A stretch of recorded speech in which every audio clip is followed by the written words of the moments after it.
Chapter 3. Solomon made an alliance with Pharaoh, king of Egypt, by marrying Pharaoh's daughter.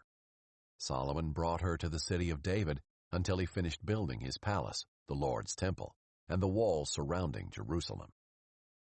However, the people were sacrificing on the high places, because until that time a temple for the Lord's name had not been built. Solomon loved the Lord by walking in the statutes of his father David, but he also sacrificed and burned incense on the high places.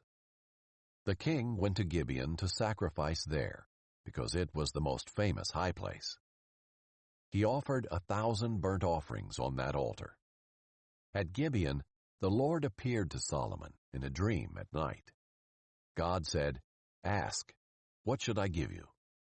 And Solomon replied, "You have shown great and faithful love to your servant, my father David, because he walked before you in faithfulness, righteousness, and integrity. You have continued this great and faithful love for him by giving him a son to sit on his throne, as it is today. Lord my God, you have now made your servant king in my father David's place. Yet I am just a youth with no experience in leadership. Your servant is among your people you have chosen, a people too many to be numbered or counted.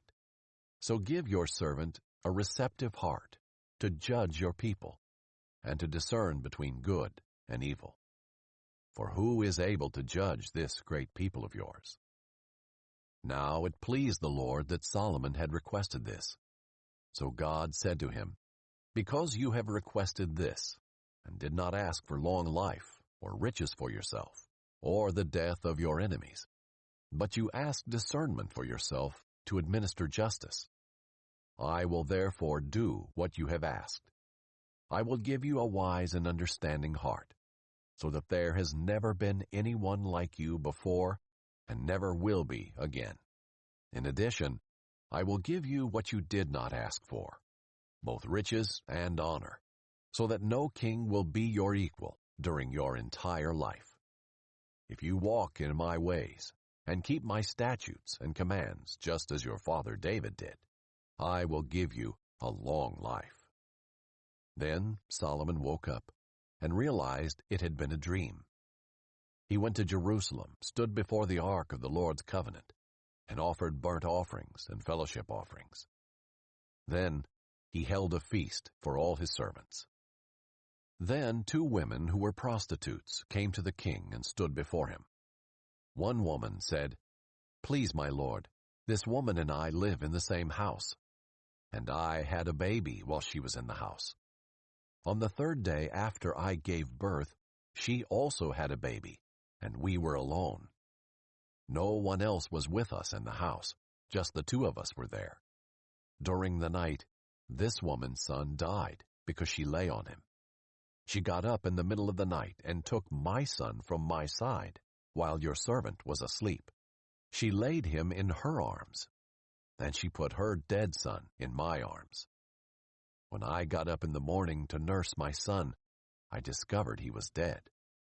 That morning, when I looked closely at him, I realized that he was not the son I gave birth to."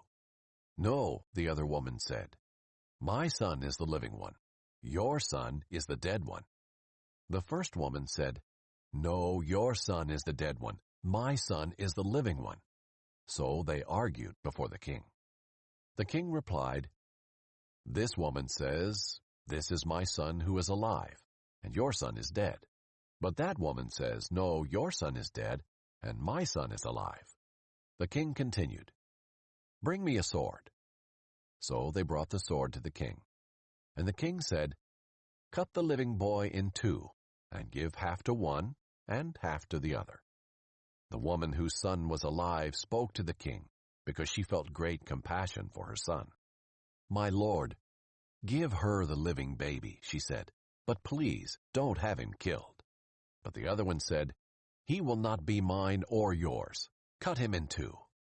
The king responded, "Give the living baby to the first woman, and don't kill him. She is his mother."